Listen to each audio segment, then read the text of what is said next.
पूज्यश्री जय सच्चिदानंद. जयपूरहून नितीन आनंद. पूज्यश्री, माझा प्रश्न असा होता की जशी श्रीकृष्णाने अर्जुनाला दिव्यदृष्टी दिली होती स्वतःचे स्वरूप बघण्यासाठी, मग दादा भगवानांचे आपल्याला जे ज्ञान मिळालंय, पण यामुळे माझी अशी इच्छा आहे की आपल्याला दिव्यदृष्टी का नाही मिळत, ज्यामुळे सिमंदर स्वामींचे प्रत्यक्ष दर्शन होईल? नाही, आधी तर सगळी आवरणं दूर होतील, मग कधी ना कधी दर्शन होईल. ते महत्त्वाचं नाही आहे. महत्त्वाचं हे आहे की जीवमात्रातील शुद्धात्मा पाहणं चालू करा तुम्ही. नाही, पण त्यालाच दिव्य चक्षु म्हणताय, तीच दिव्य दृष्टी आहे. आणि आणि इथले राग द्वेष मोह समाप्त होतील, मग बाकीची आवरणं मग ती गळून पडतील, मग पुढचं दर्शन आपोआप होईल. त्याची अपेक्षा ठेवू नका. आत्ता आधी हे सुरू करा. जिथे तिथूनच शुद्ध उपयोग करण्याची तुम्ही जागृती सुरू करा. पूज्यश्री, माझा आणखी एक प्रश्न होता. म्हणजे बाय प्रोफेशन मी CA आहे. आता जेव्हा आम्ही क्लायंट्सला फीज कोट करतो तर ते आम्हाला इझिली देत नाहीत. आता समजा एखाद्या डिपार्टमेंटची नोटीस आली तर तिथे समजा कोणी ऑफिसर 20,000 रुपये घेत असेल, ठीक आहे, तर जर मी असं म्हटलं की 20,000 तर डिपार्टमेंटवाले घेतील आणि 20,000 रुपये माझी फीज आहे, तर ते नाही देणार. पण जेव्हा मी 30,000 सांगितले तर ते सरळ देतात. तर कित्येकदा आम्हाला असं करावं लागतं की आमची फीज त्यात ॲड करून तो आकडा सांगावा लागतो. तर पूज्यश्री, यासाठी काय करायचं? हळूहळू क्लायंटला हे सांगा की माझं तुमच्याशी अकाउंट आहे, त्यात माझी फीज एवढी असेल. आधीच सांगून टाका. नाही, काही लोक तर देतात. म्हणजे 100 पैकी 25% तर असे क्लायंट्स असतात की ते ॲडव्हान्स सुद्धा देतात. पण काही असे असतात की त्यांची द्यायचीच इच्छा नसते. म्हणजे जाऊ दे बाबा, चालू दे कसे बसे. मग हळूहळू तुमची फीज वाढवायची की बाबा प्युरिटीने काम करू, टोटल फीज एवढी घेतो. मी सुद्धा असंच केलं. माझी फीज बघा, लोक 15,000 काम करायचं, मी 25,000 घ्यायचो. सांगायचो माझ्या कामाकडे 5 वर्ष बघावं नाही लागणार तुम्हाला, क्वालिटी वर्क आहे. दुसऱ्यांकडून करून घ्यायचं असेल तर करून घ्या, आणि माझ्याकडून करून घ्यायचं तर माझ्याकडून घ्या. म्हणजे आपल्याला 5 क्लायंट मिळावेत पण प्युअर असावेत. पण हे लक्षात ठेवा की बाबा चला खर्च पाणी किंवा काय की आपल्या हिशोबाची लक्ष्मी एका अवतारात एका वर्षात जेवढी यायची आहे ती येणारच येणार. पूर्वकर्मांचा हिशोब आहे तो सगळा. बघा येणार ते पूर्वकर्मांचा हिशोब आहे, हा पुण्याचा हिशोब. पण जर अनितीची भावना असेल, पुढच्या जन्माचं आपण नुकसान करतोय, व्यवहार करावा लागतोय तर ठीक आहे, करावा लागतोय, पण आतून जागृती ही ठेवा की हे चुकीचं होत आहे. जेवढं प्युअर राहाल, म्हणजे मला वाईट काम करायचं नाही, भावना ठेवा. मग हळूहळू आपल्याला चांगले क्लायंट्स मिळत जातील, ज्यामुळे आपली मिळकतही चांगली राहील, व्यवहारही चांगला राहील आणि चुकीची कामं करावी नाही लागणार. पूज्यश्री, मला शुद्धात्म्यात राहण्याची शक्ती द्यावी. ते बरोबर आहे. जय सच्चिदानंद. जय सच्चिदानंद. उर्मेश, दिल्ली. पूज्यश्री, आपल्याला एक प्रार्थना आहे. माझा नवरा लहानसहान गोष्टीवरून घरात खूप भांडणं करतो आणि कितीही महाग गोष्टी असो त्या उचलून आदळआपट करतो. आम्ही सगळे, दोन्ही मुलं आणि मी, खूप त्रासून गेलोय. समजावून सांगण्याचा प्रयत्न करतो, समजत नाही, आणि आपलंही ज्ञान सुद्धा घेतलेलं आहे. 7-8 वर्षापासून जवळजवळ 10-12 वर्ष होऊन गेले. आता आम्ही त्यांना कसे हँडल करायचे, काही मार्ग दाखवावा. कोणत्या कारणांमुळे ते क्रोधित होतात? त्यांना वेळेवर जेवण नाही दिलं, चहा गरम हवाय, थंड चहा मिळाला तर चिडतात? नाही गुरुजी, ते कोणत्या बस हेच म्हणणे असते की त्यांच्या कोणी चुका सांगायच्या नाहीत. नाही सांगायच्या. शुद्धात्म्याला प्रार्थना करायची, यांच्यातली जागृती वाढू, सच्च निमित्त लाभो, आपल्या चुकांपासून सुटका मिळतो. तोंडाने एक शब्दही बोलू नका, चुका काढू नका आणि व्यवहार करत राहा. बघा तसं प्रवृत्तीमध्ये किती चुका भरलेल्या आहेत सगळ्यांच्या. आणि गुरुजी, चुका नसल्या तरी इतरांच्या चुका काढत राहतात. आमचा प्रयत्न असतोच की चुका होऊ नयेत. मुलांना विचारते, बाळा काहीतरी माझी चूक आहे का, मला सांगा. म्हणतात ते, आई तुझी काहीच चूक नव्हती. नाही हरकत नाही, आता सोडून द्या, त्यांचं मन शांत राहील असा व्यवहार करा. पण चिडलेच तर तुम्ही त्यांच्या शुद्धात्म्याला प्रार्थना करा, आमच्या निमित्ताने त्यांना दुःख होऊ नये, क्रोध करू लागू नये, अशी कृपा करा. आपण समभावाने निकाल करूया आणि व्यवहाराने त्यांना रागवायला भाग पाडायचा नाही. त्यांना राग आलाच तर आपण शांत ठरायचं आणि प्रार्थना करायची, भगवान यांना शांती मिळो अशी कृपा करा. शुद्धात्म्याबरोबर जास्त संवाद साधायचा, व्यक्तीबरोबर पतीबरोबर कमी बोलायचं, आणि मग ॲडजस्टमेंट होईल. त्यांना समाधान मिळेल, आनंदात राहतील तशी ॲडजस्टमेंट करायची आणि आतल्या शुद्धात्म्याला प्रार्थना करायची, शुद्धात्मा भगवान या फाईलचा समभावाने निकाल करेन अशी मला शक्ती द्यावी. जय सच्चिदानंद. सोहन सिंह रावत. जय सच्चिदानंद. दीपक भाई, आपल्या चरणी कोटी कोटी नमन करतो. मी दादा भगवानांची सर्व पुस्तकं वाचली आहेत, पण त्यात हे सांगितलंय की बाबा पुढच्या जन्मी सुद्धा हे ज्ञान लक्षात राहील. ते कसं लक्षात राहील? जेव्हा माणूस मरून जाईल तेव्हा त्यानंतर ज्ञान कसे लक्षात राहील? मृत्यू पावतं ते शरीर, आत्म्याचं ज्ञान आणि अज्ञान दोन्ही सोबत जातात. त्यामुळे अज्ञानही बरोबर येतं दुसऱ्या जन्मात आणि ज्ञानही बरोबर येतं. बघा लहान मुलगा बघा किती आता महात्म्यांच्या घरी जन्माला येतात मुलं, दादांचं नाव घेत राहतात. 3 वर्षांचा मुलगा आरती करतो, असीम जय जयकार, त्रिमंत्र नमस्कार विधी करतो. तो कसा काय शिकला? तर पूर्वजन्मातले संस्कार. म्हणजे असे ज्ञानी आईवडीलही ज्ञानी लाभतात, सत्संगही ज्ञानींना लाभतात, हळूहळू जागृती वाढते. अशी कित्येक मुलं आहेत आज 20-20 वर्षांपासून 25 वर्षांपासून दादा भगवान बाळ जन्माला आली तेव्हापासून सत्संगाच्या वातावरणात होती. आज चांगली सेवाही करतायत आणि सत्संगात ज्ञानात प्रगतीही करतायत. त्यावरून हे कळतं की पूर्वजन्मामध्ये आधीच त्यांनी ज्ञान प्राप्त केलं आणि लिंक साधून परत आले. म्हणजे असंच आपलंही होणार, त्यामध्ये शंका घेण्यासारखं काही नाहीच आहे. कारण अज्ञान या लहान मुलांना बघताना आपण सारंच अज्ञान घेऊन आले आहेत. मोह मान, मुलंही हा मान क्रोध सगळं घेऊन आलेत. म्हणजे हा क्रोध मान माया लोभ ते अज्ञानही बरोबर घेऊन आलेत म्हणता येईल तसंच. आणि ज्ञानही बरोबर घेऊन येतात पुढच्या जन्मात. आणि काही निमित्त मिळालं की ज्ञानाची जागृती प्रकट होते त्यांच्यात. पूज्यश्री, याची काय गॅरंटी आहे की पुढच्या जन्मी ही मनुष्य योनीच मिळेल? त्याची गॅरंटी आहे. कोणाला दुःख नाही का, एकेका माणसाला विचारा कोणाला दुःख झालं तर तुम्ही आपल्या व्यवहाराने कोणाला दुःख दिलं गेलं, कोणाचे दोष दिसले, कोणाप्रती भाव बिघडले तर प्रतिक्रमण करतात का लोक? हो. हा, मग हे जे प्रतिक्रमण करतात ना स्वतः, त्याचा परिणाम काय होतो तर आर्त ध्यान आणि रौद्र ध्यान. कोणालाही दुःख दिलं गेलं तर रौद्र ध्यान म्हटलं गेलं. आणि भाव बिघडले, कोणालाही दुःख न देता चिंता काळजी म्हणजे सगळं सुटलं, आर्त ध्यान आणि रौद्र ध्यान ज्याचं सुटलं ते अधोगतीला जाणार नाहीत, जनावरगती नरकगतीत जाणार नाहीत, पुन्हा मनुष्यगतीमध्येच येणार आणि उच्च कुळामध्येच ते जन्म घेतील. आणि त्याच्याही पुढे ज्ञानाची जागृती. दादाजींनी सांगितलं ना 70% 5 आज्ञांमध्ये राहिलात तर इथून महाविद्या क्षेत्रात जन्म होईल आणि तिथून मोक्ष. ह्या ज्ञानाच्या फळामुळेच उच्च गती मिळणार आहे, देवगतीत जाऊ शकतो, तिथून महाविद्या क्षेत्रात जाईल, नंतर मोक्षाला जाईल. ह्या ज्ञानाचं फळ म्हणून मोक्षमार्गावरून पुढे जाईल याची गॅरंटी. पूज्यश्री, आपण ज्ञान घेण्याआधी जे काही चुकीची कामं केलेली आहेत किंवा कोणतेही पापकर्म केले असेल किंवा कोणाबरोबर भांडणतंटे केले असेल, काही केले, त्याचे आता कसे निदान होणार? त्याचं प्रतिक्रमण करायचं. कधी नॉनव्हेज, तुमचं नाव काय म्हणाला? माझं नाव सोहन सिंग रावत आहे. हा, म्हणजे बघा आता नॉनव्हेज म्हणतात ना, ते पुढे सुटलं तरी जे जन्मापासून आजवर खाल्लंय त्याचं प्रतिक्रमण प्रत्याख्यान करायचं. बरं. माफी मागायची की हा चुकला, अज्ञान होतं, समज नव्हती म्हणून जेवढं नॉनव्हेज खाल्लंय त्याची माफी मागतो. ज्या सगळ्या व्यक्तींबरोबर रागद्वेष झाले त्या सगळ्यांची माफी मागायची. माफी मागायची, त्यामुळे दोष आणि करार हिशोब सगळे सुटतात. ते सुटले की मोक्ष मार्गावर कोणी थांबवूच शकणार नाही. जय सच्चिदानंद. जय सच्चिदानंद. जय सच्चिदानंद. गुरुजींच्या चरणी कोटी कोटी नमन करते. आपले ज्ञान फारच श्रेष्ठ आहे. मी 2017 ज्ञान घेतले. आपले ज्ञानामुळे माझ्यात एवढी जागृती आली आहे की मागे 2016 एप्रिलमध्ये माझे ब्रेन ट्यूमरचे ऑपरेशन झाले होते. त्याचा मला काही फरक नाही पडला, पण आपल्या ज्ञानामुळे माझा दुसरा जन्म झाला आहे. आपल्या ज्ञानाने शक्ती वाढली आहे, ज्यामुळे आमची मुलं मुलीसुद्धा चांगल्या. हे ज्ञान मी त्यांच्या मुलांनाही देत असते. म्हणजे मी जरी मरून गेले तरी माझ्यातलं शुद्धात्मा नाही मरणार, माझे शरीर मरून जाईल. आपण लोकांनी योग्य मार्गावरून चालावे, चांगल्या मार्गावरून चालावे. आपणही ज्ञानी बनाल. आपल्या सत्संग त्यांनी नक्कीच ऐकावा, अशी आपण त्यांना शक्ती द्यावी, ज्ञान मिळवावं अशी भावना करायची. अशी भावना आम्ही कायमच करतोय. जय सच्चिदानंद. जय सच्चिदानंद प्रभूजी. म्हणजे जे आपण प्रतिक्रमण करतो आणि जे आपण अतिक्रमण करून ठेवलं आपण, ते काय त्याचे प्रतिक्रमण केल्याने समाप्त होऊन जातील का? काय होतं? अतिक्रमण धुतलं जाईल, समाप्त होतील दोष. प्रतिक्रमणाने पुन्हा जबाबदारी राहत नाही दोषांची. खरोखर ते समाप्त होतात? हो, समाप्त होतात, गॅरंटी. जय सच्चिदानंद. जय सच्चिदानंद. जय सच्चिदानंद. बोला. दीपक भाईच्या चरणी कोटी कोटी नमन.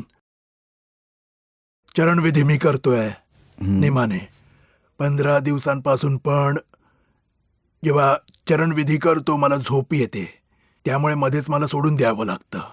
हो, मग आरामात झोप काढून घ्या आणि नंतर जागेऊन करा पुढं. मग कारण ही प्रकृती आहे आणि आवरण आलंय त्यावरती. 2 उपाय आहेत. एकतर फर्स्ट क्लास रेस्ट घेऊन नंतर फ्रेश होऊन चरणविधी करा, किंवा मग झोप यायला लागली की तोंडावर पाणी बिणी मारा, उठा बसा आणि मग पुन्हा चरणविधी करा. किंवा मग जबरदस्त निश्चय करा की कितीही झोप येऊ दे, मी पूर्ण करणार आहे आणि जबरदस्ती जागृतीने आवरण तोडून चरणविधी करायचं आहे. मग तुटेल ते एके दिवशी. किंवा मग आराम करा आधी. आपली तर ॲडजस्टमेंट ही आहे की शरीराला आपलं काम करू द्या, रेस्ट घेऊन नंतर जागृती येईल तेव्हा मग जाऊन चांगल्या प्रकारे चरणविधी तुम्ही करा. जय सच्चिदानंद. माझा एक प्रश्न आहे की आत्मा ना मरतो ना जन्माला येतो, हं. मग एवढी जनसंख्या कशी वाढते? ती तर वाढणारच ना. हॉलमध्ये किती माणसं वाढलेत, तेवढे घरी कमी असतील ना. चेक करा. घरातले इकडे आले, इथला रात्री सत्संग संपेल तेव्हा सगळे मग निघून जातील आपापल्या घरी. नाही, तसं हे मग विश्वामधली विश्वामधलंच का बोलतोय. भारतातली जनसंख्या? हो, तेच आहे की ह्या मनुष्यामध्ये बघा किती सिंह कमी झालेत, वाघ कमी झालेत, ते कुठे गेले, किती चिमण्या कमी झाल्या आहेत, ते सगळे पुन्हा मनुष्यात आले आहेत. बरं. आणि परत हे इथे अत्याचार, दुराचार, भ्रष्टाचार, व्यभिचार करणार आणि पुन्हा रिटर्न तिकीट घेऊन आल्यामुळे परत जाणार आपापल्या जागी. ही जी वस्ती वाढली ना, त्या जनावरांमधून इथे आलेले जास्त आहेत. जनावरांमध्ये ते पुन्हा निघून जातील. बरं, असे चक्र चालू हे राहते. चक्र चालत राहतं. आणि एक प्रश्न आहे माझा की घरात जसं किडे मुंग्या आल्या तर मी त्यांना झाडूने मारून टाकते. हा, पण तसं नाही तर करायचं. मला त्याचं दुःख पण होतंच. नंतर वाटतं की नको करायला होतं. आणि नाही, पण मारण्याऐवजी प्लास्टिकच्या पिशवीत पकडून बाहेर सोडून द्या किंवा झाडून असं पण- पकडून बाहेर मग सोडून द्या. मग माझ्या मनाला समजावून सांगण्यासाठी मी असा विचार करते की कदाचित यांना माझ्यामुळे मुक्ती मिळाली आहे. नाही, मुक्ती आपल्यावरचं बंधन उलट वाढतं. त्यांची मुक्ती तर बघा, त्यांचं आयुष्य कर्म 2-4 दिवसांचं आहे, आपोआपच मरणार आहेत. पण आपण आपल्या सोयीसाठी त्यांना मारलं तर आपल्या मुक्तीमध्ये अडथळे येतील. नाही, दुःख तर असं नाही, होतेच, दुःख होणं पण नाही, ते नाही, आपल्याला नाही, मनाला अशाने मुक्ती नाही मिळत समजवण्यासाठी. कोणालाही. नाही, मला हा वाटतं की मुक्तीचा मार्ग माझ्यामुळे याला नाही आहे मुक्ती योग्य. मिळाली. म्हणजे हो, मी माझं भयंकर पाप पाप वाढवत वाढवते. आहे. बघा, एकतर पापही करताय आणि वरून खुश आहात, त्याचं समर्थन करताय, स्वतःचा बचाव. म्हणजे होय, असा होय. बचाव करायला नाही पाहिजे. त्याच्याऐवजी माफी मागा. हे शुद्धात्मा भगवान रोगामुळे, अज्ञानामुळे, चुकीच्या समजुतीमुळे मारलंय, माफी मागते. अशी चूक आता कधी होणार नाही. आणि मग पुढच्या वेळी त्यांना मारण्याऐवजी पिशवीमध्ये मी असा सावकाशपणे टाकून जो काही झाडू वगैरे आहे त्याने साफ करून बाजूला टाकून देईन. मारायचं नाही कोणालाही. ठीक. हे वैर धरून वसूल करतात, कोणताही जीव सोडत नाही. हां. आणि नंतर जेव्हा दुःख होतं, म्हणजे किडा मुंग्याच आपल्या लंग्सना खूप त्रास होतो, खूप लोकांना प्रॉब्लेम येतात ना. म्हणजे इथे जी जीवाची हिंसा होते तेच सगळे आपल्याला दुःख देऊन वैर वसूल करतात. नंतर आपण रडतो, माझ्या वाट्याला काय एवढे यातना आले, अरे जीवाची हिंसा करणं बाकी ठेवलं नाही. म्हणून बघा, कोणाला मारायचं नाही. कधी तुम्ही मारू नका. मारण्याची इच्छा होऊच द्यायची नाही. झालीच तर प्रतिक्रमण करा आणि जागृती ठेवा. पुढच्या वेळी कधी हिंसा नाही मारायची करायची. इच्छा नसते, पण किडा समोर येतो हो. आणि तो एखाद्या मुलाच्या हातावर चढणार नाही, असेल मग काय तर होणार, आपण हळूच त्याला बाजूला करायचं आणि खरं तर पाडायचं, हळूच पिशवीत पकडून बाहेर सोडायचं. मारू नका. तेवढा निश्चय केला तर जागृती राहील. काय आपल्या आहे. पूर्वजन्मातल्या अभ्यासानुसार असंच आहे. मारायचं पण नुकसान खूप होतं त्याने. त्याचं आवरण आपल्यावर एवढं येईल की भोगावं लागतील कर्माची फळं मग नंतर. पण आता मी जे पाप केलंय हो, त्याचं त्याचं काय? एकेकाचं प्रतिक्रमण करून धुवून टाकायचं. बरं. जशा प्रकारे मी यांना मारलं तशा प्रकारे त्यांना मारलं. शुद्धात्मा भगवान माफी मागते, अशी चूक न करण्याची शक्ती द्या. आणि 1 तास बसून एक प्रसंगाचं स्मरण करा. उरलेले नंतर पुढच्या वेळी करा, पण एकेका प्रसंगाचं स्मरण करा. एकेका जीवाच्या हिंसेचं प्रतिक्रमण करा, प्रत्याख्यान करा. माफी मिळेल? माफी मिळेल, नक्कीच मिळेल. कारण पश्चात्तापाने सगळ्या प्रकारचे, प्रत्येक प्रकारचे दोष धुतले जातात. मग आजवर जे केलेले कर्म आहे त्याचे फळ मिळणार, तसेही नाही, त्याचेही मग ते फळ मिळणार. जळून जाईल. माफी मागून खूपच पश्चात्ताप करून ते जळून जाईल. पुढच्या जन्मात त्याचं फळ नाही येणार. इथेच समाप्त होईल ते. पश्चात्तापाने जळून जाईल कर्म. ठीक आहे गुरुजी, धन्यवाद. जय सच्चिदानंद. जय सच्चिदानंद. पूज्यश्री, कोटी कोटी नमन आपल्याला. फाईल 2च्या चुकांमुळे थोडे कर्ज झालेले, तर त्याचे थोडे निवारण सांगावे. आणि माझ्या आईचे मागील वर्षी कोरोना काळात देहांत झाला. त्यांना ज्ञान घ्यावेसे खूप वाटत होते आणि आमचे रिझर्वेशन पण झाले होते, पण कोरोना असल्यामुळे आपल्या लोकांनी आपण सांगितले होते की कोणी येऊ नये आणि मग ते कॅन्सल करावे लागले. त्यामुळे त्यांना ज्ञान नाही घेता आले. त्यामुळे मग ते राहिले. आता आपण अशी भावना ठेवू की पुढच्या जन्मात त्यांना चांगले हो, ते मिळेल. नक्कीच मिळेल. ती भावना असेल तर दादाजींच्या कृपेने ती लिंक मिळेल तुम्हाला मोक्षाची. हां. ते मिळेलच. जे आणि कर्ज झालं आहे त्याचं जे काही देणं घेणं असेल त्याचं प्रतिक्रमण चालू करा आणि 1 तास बसून असीम जय जयकार करा. दादाजींची प्रार्थना करा, अंतराय तुटावेत, हिशोब चांगल्या प्रकारे पूर्ण होत. जय जय सच्चिदानंद. सच्चिदानंद. अमृत पूज्यश्री, हो बोला. तप आणि संयम यामध्ये फरक काय आहे ते सांगू शकता का? दादावाणींची इंग्लिश एडिशन आम्ही वाचतो तर त्यात एक इशू जवळजवळ 2 वर्ष आधी तपाविषयी आलं होतं आणि आता 2-3 महिन्याआधी संयमाविषयी आलं होतं. तर ह्या दोन्हींमध्ये काय अंतर आहे? तप म्हणजे काय की कोणी अमृतचा अपमान केला तर अहंकार अपसेट होतो. मला का बोलला, तर त्यालाच वेगळं पाहायचं. क्रोध आला, द्वेष वाटला, निगेटिव्हिटी वाटली अमृतला, तर त्याची बुद्धी सांगेल त्याला सरळ करायला हवं, चांगलं ऐकवायला हवं, मग सरळ होईल. अशा वेळी बाबा नाही, आम्हाला कोणाला दुःख नाही द्यायचं आहे, आपण वेगळं राहायचं, ते वेगळं ठेवणं. आणि अमृत काय करतोय, अमृतला काय भोगवटा आला आहे त्याला वेगळं ठेवणं, ते तप आहे. तप म्हणजे अंतरतप म्हटलं जातं.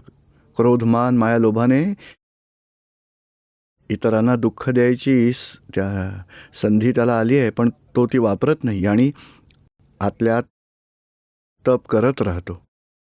तप म्हणजे अटॅकचा मूड असून अटॅक न करणं आणि स्वतःच ते सहन शब्द तर थोडा पुढचाच आहे, पण सहन करायचं की नाही, मला द्वेष करायचा नाही आहे, त्याला दुःख द्यायचं नाही आहे आणि समतेत राहायचं आहे. त्या समतेत राहायला जो प्रयत्न आहे, आता प्रयत्न म्हणजे क्रिया नाही आहे, पण विशिष्ट जागृती. माझा हिशोब होता, पूर्ण झाला, निमित्त आहे, निर्दोष आहे, मला कोणतेही रागद्वेष करायचे नाही आहे, ते म्हणजे तप आहे.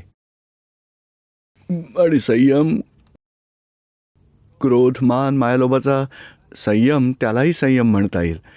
जे वेश परिवर्तन केलं तर तो व्यावहारिक संयम आहे. आणि क्रोध, मान, मायालोभाला थोपवणं, तो होऊ न देणं, लालूच वाटेल अशा प्रसंगात लालूच वाटून न घेता संयम ठेवणं.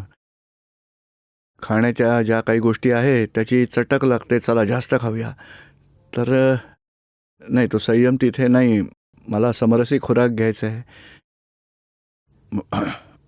म्हणजे हा लोभ, तिकडे लोभाला जागृत ठेवून कंट्रोलमध्ये ठेवलं तर तो कंट्रोल, क्रोध, मान, माया, लोभाचा कंट्रोल ठेवला, त्याला संयम म्हणतात.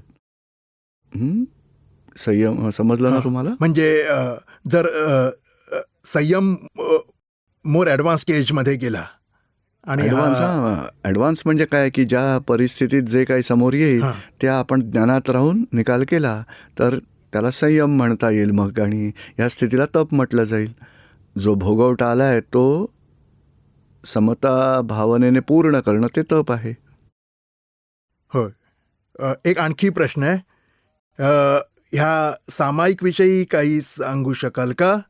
आपल्या दादावाणीच्या एका आर्टिकलमध्ये 2 प्रकारच्या संयमांविषयी दादाश्रींनी सांगितलं होतं. त्यात एक जे आपण काल का परवा सांगितलं होतं की म्हणजे आपण बाहेर बाजारात जातो तेव्हा सर्वांना समताभावाने बघावे, त्या प्रकारचे सामायिक त्यात सांगितलं आहे. आणि दुसरं सांगितलं की ग्रंथींना बंद करण्यासाठी, बंद करण्याविषयी. दोन्ही खऱ्या गोष्टी आहेत. ग्रंथींना डिझॉल्व करण्याची गरज, म्हणजे दोन्ही करायला हवेत का आपण? ॲक्च्युली दोन्ही म्हणजे ज्यावेळी जे घडलं ते करेक्ट, पण ह्या समजून घ्यायच्या गोष्टी आहेत की एक शुद्ध उपयोगात राहायचं. एक प्रकार हाही आहे की सगळ्यांना शुद्धात्मा स्वरूपात पहा, त्यालाही सामायिकच म्हणायचं. अमृत काय करतोय, त्याचे विचार, वाणी, वर्तन सगळ्या दिवसात काय झालं ते पहा, त्यालाही सामायिक म्हणायचं. आणि आता तर काय की आपण, ही पुढची स्टेज आहे सामायिकमधली. आता काय आहे की आपल्या मनात ग्रंथी आहेत, मानाची ग्रंथी, लोभाची ग्रंथी, विषयविकाराची ग्रंथी. तर या ग्रंथी साऱ्या दिवसात कुठे ना कुठे दखल देत राहतात. ग्रंथीमुळे दखल होतच राहते. विकारी भाव येतील किंवा मानाने कोणाला कमी लेखलं जाईल, कोणाला अपमानाने दुःख दिलं जाईल, कोणाबाबत आपण वरचढ ठरू, कोणाला कसपटाप्रमाणे वागवून नेगेटिव्ह पाहू. या सगळ्या मानाच्या ग्रंथी कार्यरत असतात. किंवा लोभाच्या ग्रंथी आहेत, मग फायदा कसा होईल, कसा बचाव करू, कुठे जास्त डिपॉझिट ठेवायचं आहे, जास्त माल, जास्त व्याज मिळेल. लोभी वृत्ती आहे ही सगळी. आता ह्यातली कोणती ग्रंथी मोठी, आधी त्याचा अभ्यास करा. अगदी रोज कोणते विचार येतात, त्यातही जास्ती विचार कोणत्या गोष्टीचे येतात, जर त्याचा अभ्यास केला तर हळूहळू समजेल की सगळ्यात जास्त विचार मानाचे येतात, दुसरे लोभाचे, तिसरे विषयविकाराचे. एखाद्याला विषयविकाराचं सगळ्यात जास्त येतात, लोभाचेही जास्त येतात आणि नंतर मग मानाचे येतात. म्हणजे डिपेंड्स अपॉन कोणी मोठी आहे, कोणाची छोटी आहे. बघा, एखाद्याला खाण्याची पण ग्रंथी असते, खाण्यातही खूप मजा येते. अगदी ते बाहेर गेलो, चला कोणत्या दुकानात काय मिळतं त्याच्या विचारात ते असतात. घरून एक तास आधी बाहेर पडतील, 2-3 जागी चांगल्या प्रकारे खाऊन घेतील, नंतर सत्संगात येतील, सत्संग पूर्ण झाल्यावर परत जातील, एका जागी खातील, नंतर घरी परत जातील. अशी त्याची ग्रंथी धावते. एखाद्याला मानाची ग्रंथी आहे. लेस्टरमध्ये आमचा एक जुना मित्र आहे, त्याच्याकडे जायचं, एखादा तास बसायचं. तुम्ही आलात, या अमृतजी, कधी आलात तुम्ही, काय धन्य झालो हा. म्हणजे ही आपली ग्रंथी आपल्याला पळवते इकडे तिकडे. म्हणजे कोणती ग्रंथी मोठी आहे का, कोणता व्यवहार अमृत करतोय, तर त्याचा अभ्यास करायला हवा. बघा, निरीक्षण केलं तर तुम्हाला समजेल की मानाची ग्रंथी किंवा लोभाची ग्रंथी आहे किंवा विषयविकाराची आहे. नंतर ती सामायिकमध्ये घ्यायची. ग्रंथीमुळे लहानपणापासून कित्येक लोकांबरोबर कशा प्रकारचा व्यवहार केला, सगळ्यांमध्ये ग्रंथी काम करत असणार, वाणीतून ते बाहेर पडत असणार. मानाची ग्रंथी असेल, अगदी लहान असतानाही, बाळा सगळ्यांना असं कर, सगळ्यांना यांना जय जयकार कर, सगळेजण तुम्हाला जय जयकार करतील, तुम्हाला एवढं मिळालं, खुश व्हाल. लोभाच्या ग्रंथी असतील, त्यांना विचारलं एवढं द्या तर नाही देणार, उलट तुमचं आहे तेही मला द्या. म्हणजे ही प्रवृत्ती लहानपणापासून, ते आता कडुनिंबाचं झाड आहे, लहानपणापासून तेच असतं. आंब्याचं झाड असेल, लहान असताना आंब्याचंच असेल. म्हणजे ही प्रवृत्ती आहे सगळी. मोहाची प्रवृत्ती आहे, मानाची प्रवृत्ती आहे, लोभाची प्रवृत्ती आहे. म्हणजे आता आपण हे सामायिकमध्ये काय करायचं आहे, त्यात आता प्रतिक्रमण आणि सामायिक 2 शब्द आहेत. कोणाला दुःख दिलं, समजा मानाची प्रवृत्ती असेल, कोणाला दुःख दिलं तर प्रतिक्रमण करायचं, आणि दुःख नसेल दिलं किंवा मग दुःख दिल्यावर पुन्हा काही कारणाने दुःख दिलं तर ते तपासून पहा, त्यात मानाची गाठ दिसेल. मग अरे, मानाच्या मुळे दुःख दिलं. आपली अपेक्षा होती की आपल्याला रिस्पेक्ट जास्त मिळायला हवा, पण तो माणूस दुसऱ्यांना रिस्पेक्ट देत होता, आपण अपसेट होऊन गेलो. याला समजतच नाही, हा असाच आहे तसाच आहे, निगेटिव्हिटी वाटते आपल्याला त्याच्याबद्दल. हा आता मानाच्या ग्रंथीमुळे होत आहे. आता असा सगळं ॲनालिसिस करणं ते सामायिक आहे आपलं. म्हणजे जास्त करून आता ज्ञाताद्रष्टा राहणं ते टॉपमोस्ट सामायिक आहे. शुद्धात्मा पाहणं तेही उच्च सामायिक आहे. पण त्यात आपण जरा ग्रंथींचं हे कारण दोष जास्त होत असतातच. म्हणजे आधी ग्रंथींचे दोष नष्ट करा, ग्रंथींना निर्ग्रंथ करा. म्हणजे तेही करायचं आहे आपण. असं कोणाला दुःख दिलं असेल तर कशामुळे दुःख दिलं असा अभ्यास केल्यावरती ॲनालिसिस नंतर करून त्याचा स्टडी करायचा की हां, ही सगळी मूळ कारण म्हणजे मानाच्या ग्रंथी, त्याच्यामुळे ते शब्द असे बाहेर पडत आहेत, व्यवहार असा होत आहे. त्याच्याकडे आपण तिरक्या नजरेने बघतोय, आपल्याच ग्रंथीचा दोष आहे. समजतंय का आता तुम्हाला? अशा प्रकारे बघितल्याने हळूहळू ग्रंथी डिझॉल्व्ह होतात. कारण आपल्याला आधी असा इंटरेस्ट होता की नाही, मी किती चांगला, मी किती स्वाभिमानी, फक्त स्वाभिमान बाळगतो मी कधी कोणाला दुखावत नाही, मी पॉझिटिव्हच असतो नेहमी, मी कायम सगळ्यांबरोबर चांगला वागतो, सगळ्यांना मदतही करतो. पण ती खरोखर मानाची ग्रंथी होती आणि त्यामुळे त्याला सातत्याने प्रोटेक्शन मिळत राहायचं, सपोर्ट मिळत राहायचा, पोषण होत राहायचं. आणि नंतर हळूहळू कोणाला हर्ट केलं तर मग मी काय करू, मी तर त्याचं भलं करायसाठी गेलो, त्याला आवडलं नाही तर मी काय करू. बुद्धी कायम प्रोटेक्शन करत राहते. आता समजायला लागला की नाही, कोणाला दुःख दिलं तर ते चूकच आहे. या ग्रंथीचा स्थूल व्यवहार ज्यामुळे कोणाला दुःख दिलं त्यातूनच आपल्याला नेमकं शोधायचं आहे की कोणत्या ग्रंथीमुळे दुःख पोहोचवलं. तर ही जी जागृती आतून येईल, आधी खुश व्हायचो, त्यात काय चुकीचं आहे, चांगलंच करायला हवं. आता समजतंय, चांगलं करा किंवा खरेपणाने वागा, कोणालाही दुःख होईल असं मात्र करायचं नाही आहे. आणि दिलंच गेलं तर प्रतिक्रमण करा. म्हणजे आपली मानाची ग्रंथी चुकीची आहे, ती आपली चूकच आहे. आपण आता अशी जागृती ठेवायची आता, आणि ती जागृतीच हळूहळू आपली ग्रंथी तोडून टाकेल. आणि तीच ग्रंथी अमृतभाईंमध्ये, मी तर शुद्धात्मा, ही जागृती ठेवायची. आणि ग्रंथीच्या आईवर तुम्ही वॉच ठेवायचा. म्हणजे तुम्ही तटस्थ राहून ज्ञाताद्रष्टा बनायचं. तसं ज्ञाताद्रष्टा राहिल्याने ती ग्रंथी डिझॉल्व्ह होत जाईल. तन्मयाकार झाल्यामुळे ग्रंथी या वाढत होते, आता वेगळं राहिल्याने ग्रंथी डिझॉल्व्ह होत जातील. समजते आता तुम्हाला? आणखी हे जे आहे ते 48 मिनिटे करावे लागते ना? 48 मिनिटं करा म्हणजे काय की 10 मिनिटांपासून 8 मिनिटांपासून 48 मिनिटांपर्यंत त्याचा वेळ आहे बेस्ट. आता दुधात थोडंसं दही घातलं तर दुधाला दही म्हणता येईल का? कमीत कमी 4 तासानंतर ते दही लागेल आणि 3 तासानंतर तुम्ही ते आरामात खाऊ शकाल. त्यानंतर आंबट व्हायला लागेल. तसंच या सामायिकचाही वेळ आहे 8 मिनिटांपासून 48 मिनिटं किंवा आपण 10 मिनिटांपासून 50 मिनिटं. आणि 10-15 मिनिटं केलं तरी वेळ असेल तर जास्त करा, नसेल तर 15 मिनिटच करा. तरी स्थिरता वाढेल, जागृतीही वाढेल. 48 मिनिट्स केलं तर खूप जास्त स्थिरता येऊन मग खूप खोलवर दिसू शकेल. नसेल दिसत तरी बॉदरेशन नको. एखाद्या गोष्टीचं आता आपण मानाची ग्रंथी पाहायला लागलो तर मानाचे विचार येतात आणि विषय विकाराचे किंवा क्रोधाचे येत असतील तर क्रोधाच्या गोष्टी घ्या, काही हरकत नाही. एखादा दोष दिसला तरी ॲटलिस्ट तेवढा तरी कचरा कमी होईल की नाही.